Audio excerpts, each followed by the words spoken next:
তুলপার আন্দোলন গড়ে তুলবে এই সরকারের বিরুদ্ধে।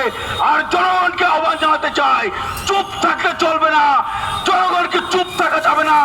যখনই অন্যায় হবে, যখনই অত্যাচার হবে, যখনই নির্যাতন হবে, তার বিরুদ্ধে রুখে দাঁড়াতে হবে। সেই রুখে দাঁড়ানোর ঐক্যবদ্ধ অর্জনে উদাত্ত আহ্বান জানিয়ে আমি আমার বক্তব্য এখানে শেষ করছি। দুনিয়ার মজদুর এক হও।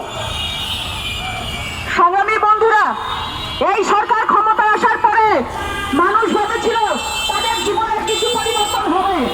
আমরা দেখলাম এই সরকার একদিনের মধ্যেই হাজার হাজার কোটি টাকা জনগণের পকেট থেকে কেটে নিয়ে যাচ্ছে। অথচ যারা টাকা পাচার করলো তাদের বিরুদ্ধে কোনো ব্যবস্থা নিতে পারলো না, যারা লুটপাট করছে তাদের বিরুদ্ধে কোনো ব্যবস্থা নিতে পারলো না। এবং উপরন্ত আমরা দেখলাম আমেরিকার সাথে যে একটা ভয়ঙ্কর বাণিজ্য চুক্তি হয়েছে, জনস্বার্থ বিরোধী চুক্তি, সেই চুক্তির ব্যাপারেও তারা নিশ্চুপ থাকলো এবং এই চুক্তি বাস্তবায়ন করলো, তারা করার পদক্ষেপ নিচ্ছে। আমরা সেই চুক্তির বিরুদ্ধে দীর্ঘদিন ধরে লড়াই করছি, সেই লড়াইয়ে জনগণকেও আমরা সামিল হওয়ার আহ্বান জানাচ্ছি। সংগ্রামী বন্ধুরা, এই পর্যায়ে বক্তব্য রাখার জন্য আহ্বান জানাচ্ছি বাংলাদেশের কমিউনিস্ট পার্টি ঢাকা মহানগর দক্ষিণ কমিটির সংগ্রামী সভাপতি সাইফুল ইসলাম শমীকে। বক্তব্য রাখবেন সাইফুল ইসলাম শমী।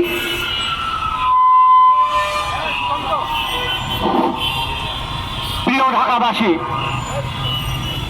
আজকের এই সভায় উপস্থিত সহযোদ্ধা বন্ধুরা এবং এই সভার যে সভাপতিত্ব করছেন বাংলাদেশের কমিউনিস্ট পার্টির সংগ্রামী জননেতা কমরেড সাজ্জাদ জহির চন্দন সহ বাংলাদেশের কমিউনিস্ট পার্টির কেন্দ্রীয় কমিটির নেতৃবৃন্দ সহ ঢাকা মহানগর উত্তর ও দক্ষিণের যারা এই তাৎক্ষণিক বিক্ষোভ সমাবেশে আমাদের মশাল মিছিলে সমবেত হয়েছেন, সবাইকে বিপ্লবী অভিনন্দন ও শুভেচ্ছা।